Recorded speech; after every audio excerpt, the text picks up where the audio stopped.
இன்னைக்கு நாம பேச போறது, நீங்க பார்க்க போறது ஒவ்வொரு சாதாரண குடும்பத்தையும் நேரடியாக பாதிக்கக்கூடிய ஒரு உண்மையை பத்தி தான் நம்ம பார்க்க போறோம். என்ன தெரியுங்களா? விலைவாசி உயர்வு.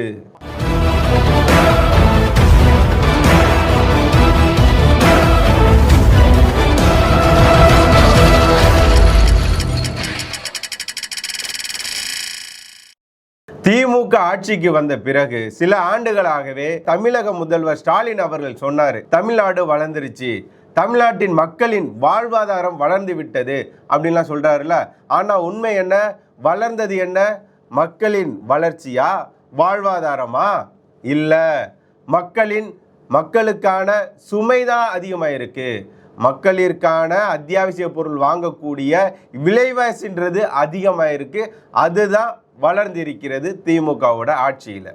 விலைவாசி அதிகமாயிடுச்சு, மக்களோட சுமை என்பது அதிகமாயிடுச்சு அப்படின்னு நான் ஏதோ பொதுவாக பேச வரல, வாய் புளித்ததோ மாங்காய் புளித்ததோ அப்படின்னு பேச வரல. எதா இருந்தாலும் ஆதாரத்தோடு தான் பேசுவேன். அந்த வகையில் இப்போ ஒரு சாதாரண குடும்பத்திற்கும் பாதிக்கக்கூடிய இந்த விலைவாசி உயர்வுன்றது எந்தெந்த மாதிரி எந்த வகையிலலாம் அதிகமாயிருக்கு அப்படின்றத பார்க்கலாம்.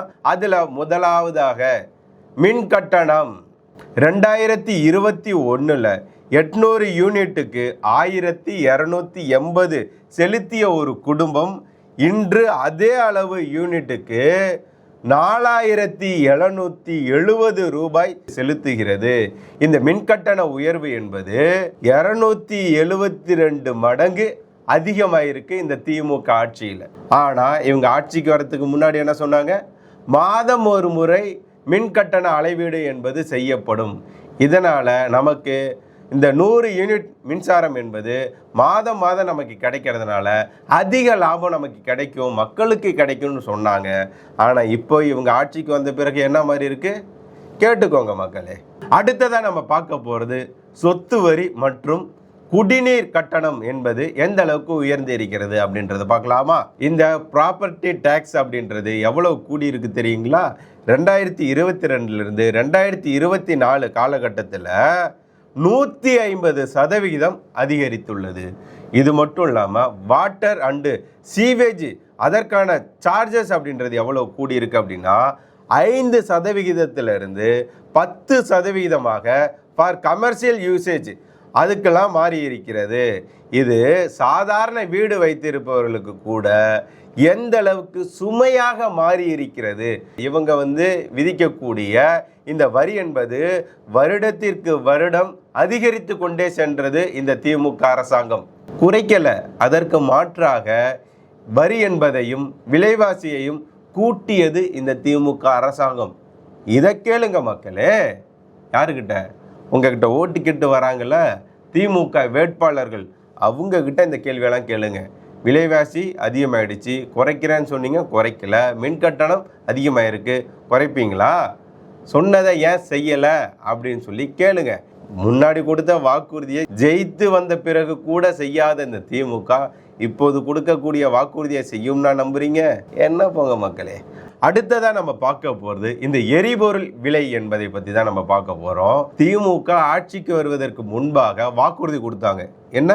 கொஞ்சம் ரீகால் பண்ணி பாருங்களேன். பெட்ரோலுக்கு 5 ரூபா லிட்டருக்கு குறைப்போம், அது மட்டும் இல்லாமல் டீசலுக்கு 4 ரூபாய் குறைப்போம் அப்படின்னு சொல்லி சொன்னாங்க. 10 ரூபாய் குறைச்சாங்களா இந்த திமுக அரசாங்கம்? ஆனால் சொல்லாமலேயே, வாக்குறுதி கொடுக்காமலேயே குறைத்தது நரேந்திர மோடி அவர்களின் ஆட்சியில்.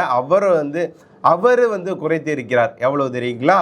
பெட்ரோலுக்கு 14.5 ரூபாயும் டீசலுக்கு 17 ரூபாயும் லிட்டருக்கு குறைத்து இருக்கிறது பாரத பிரதமர் நரேந்திர மோடி அவர்களின் தலைமையிலான மத்திய அரசாங்கம். ஆனால் சொன்ன வாக்குறுதியவே நிறைவேற்றாத இந்த திமுக அரசாங்கம் சொன்னதையும் செய்யலை, சொல்லாததை கண்டிப்பாக செஞ்சிருக்கு. அதுதான் விலைவாசி உயர்வு, வரி என்பது உயர்வு. அடுத்ததாக நம்ம பார்க்க போகிறது பால் மற்றும் அத்தியாவசிய பொருட்களின் விலை உயர்வு. அதில் என்ன நம்ம பார்க்குறோம் அப்படின்னா, ஆவின் பால் என்பது 5 ரூபாயிலிருந்து 60 ரூபாயாக விலை உயர்த்தப்பட்டு இருக்கிறது. அது மட்டும் இல்லாமல் நெய் என்பது 460 ரூபாயிலிருந்து 650 ரூபாயாக கிலோவிற்கு உயர்த்தப்பட்டுள்ளது. இதனால ஒரு சாதாரண குடும்பத்தின் சுமை என்பது அதிகரிப்பது மட்டுமல்லாமல் ஊட்டச்சத்துக்கான பாதிப்புக்கும் உள்ளாக்கப்படுகிறது. இந்த ரேட் அதிகமாகிறதுனால நம்ம வாங்குறதுன்றது குறையும். அது வாங்குறது குறையிறதுனால இந்த நியூட்ரிஷன், இந்த ஊட்டச்சத்து குறைபாடுன்றதும் ஏற்படுவதற்கான வாய்ப்பு உண்டாகிறது.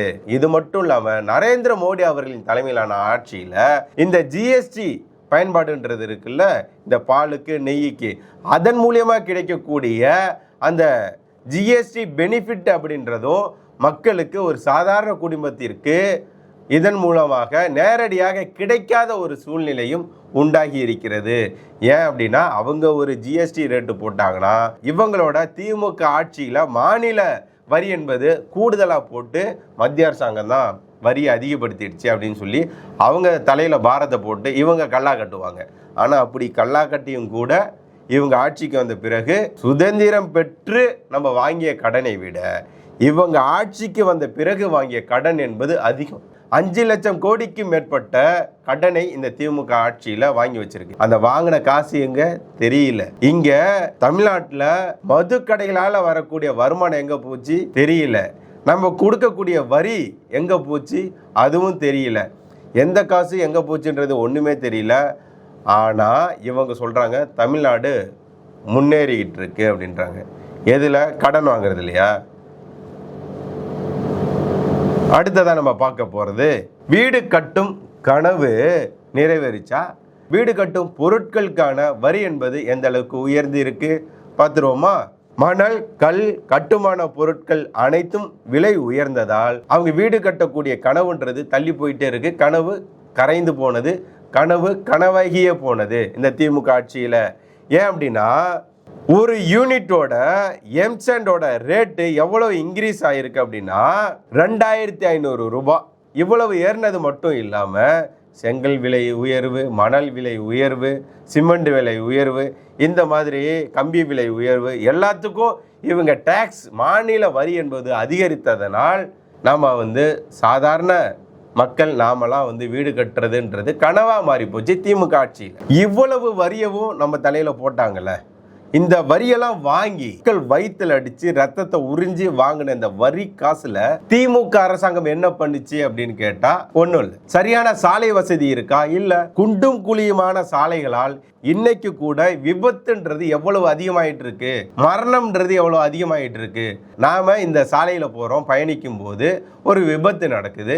விபத்து சாலை சரியில்லாததுனால நடக்குது. விபத்து நடந்த பிறகு நாம ஹாஸ்பிட்டல் போறோம் அப்படின்னா அந்த ஹாஸ்பிட்டல் எப்படி இருக்கு? அதுவும் சரியான எக்யூப்மெண்ட் இல்லாம, சரியான மருத்துவர்கள், செவிலியர்கள் இல்லாம, சரியான பாதுகாப்பு இல்லாம, சரியான சுகாதாரம் இல்லாம, அங்க சுகாதார பணியில் இருக்கக்கூடிய தூய்மை பணியாளர்கள் இருக்காங்கல்ல, அவங்க தலைக்கு கட்டு போடுறது, ஊசி போடுறது, ஆபரேஷன் பண்றது கூட நடந்திருக்குன்னு நினைக்கிறேன். ஏன்னா சமீபத்தில் செய்தியெல்லாம் நான் பார்த்தேன்.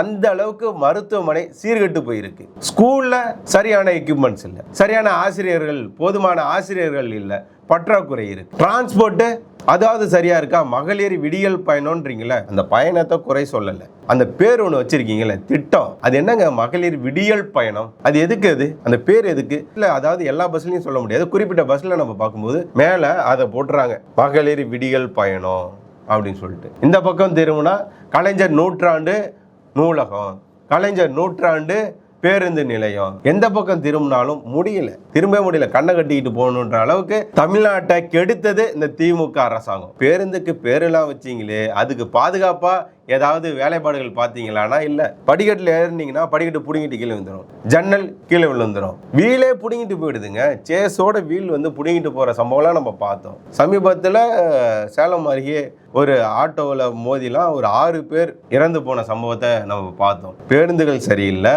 மருத்துவமனைகள் சரியில்லை, சாலைகள் சரியில்லை, அரசு பள்ளிகள் சரியில்லை, காம்பவுண்ட் சுற்றுச்சுவர் இடிந்து விழுந்து அதனால விபத்து, மேல்கூரை பேருந்து விழுந்து அதனால விபத்து, தரமில்லாத முட்டை, தரமில்லாத அரிசி, இதெல்லாம் போட்ட இந்த திமுக அரசாங்கம் மீண்டும் வரணும்னு நினைக்கிறீங்களே? இவ்வளவு சொன்ன பிறகும் நீங்க நினைக்கிறீங்க அப்படின்னா உங்களெல்லாம் என்ன சொல்றது? இதெல்லாம் வெறும் விலை உயர்வு அல்ல, ஒவ்வொரு குடும்பத்தையும் வாழ்வாதாரத்தையுமே பாதிக்கும் சுமை இந்த திமுக ஆட்சியில் நடந்திருக்கிறது. பால் விலை கொள்ளை, மின்சார கட்டண கொள்ளை, சொத்து வரி கொள்ளை, இதெல்லாம் வெறும் கோஷம் இல்ல. சாதாரண மக்கள் என்ன மாதிரி உங்களை மாதிரி மக்களின் உண்மையான நிலை, அன்றாட நிலை இதுதான்.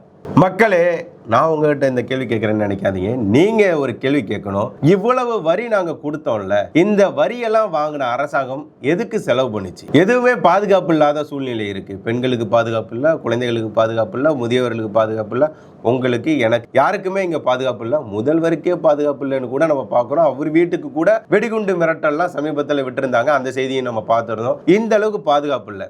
வளர்ச்சின்றது எங்கேயும் இல்லை. மருத்துவத்துறையில் இல்லை, அரசு பள்ளிக்கூடத்தில் இல்லை, சாலை வசதி இல்லை, போக்குவரத்து வசதி இல்லை, எதுவுமே இல்லை. அப்படின்றதையும் நம்ம பார்க்குறோம். அப்போது வாங்கின பணம் என்னாச்சு? வரியாக நாங்கள் கட்டின பணம் என்னாச்சு? நீங்கள் வாங்கின கடன் என்னாச்சு அப்படின்ற கேள்வி இருக்கு. இவ்வளவு கொடுத்தும் நமக்கு பாதுகாப்பு இல்லாமல் இருக்கு. அப்போ நம்ம என்ன பண்ணணும்? ஆட்சி மாற்றத்தை உறுதி பண்ணணும். நாம வைக்கக்கூடிய கேள்வின்றது, நம்ம கொடுக்கக்கூடிய கேள்வின்றது அரசாங்கத்துக்கு கேட்கணும். அப்போ நாம ஒன்று சேர வேண்டும். ஒன்று சேர்ந்து ஆட்சி மாற்றத்திற்கான, நல்ல ஆட்சிக்கான விதைய ஓட்ட மறக்காம, அன்னைக்கு நம்ம லீவு கிடைச்சிருச்சு அப்படின்னு சொல்லி சுற்றுலா போனீங்க அப்படின்னா அடுத்த 5 ஆண்டு சிறை தாண்டி தம்பி, அதை மறக்காம வரக்கூடிய அந்த ஓட்டுப்பதிவு நாள் அன்று நாம் எல்லாரும் ஒன்றாக எந்த ஆட்சி வந்தா மக்களுக்கு நல்லதோ, ஒரு சாதாரண மக்கள் கொடுக்கக்கூடிய குரல் என்பது தலைமைக்கு கேட்குமோ, நம்மளுடைய நலனுக்கும், பெண்களின் நலனுக்கும், தமிழ்நாட்டின் நலனுக்கும் எந்த கட்சி ஆட்சிக்கு வந்தா, எந்த கூட்டணி ஆட்சிக்கு வந்தா நல்லதோ அவங்களுக்கு மறக்காம நம்ம ஓட்டை போடணும்.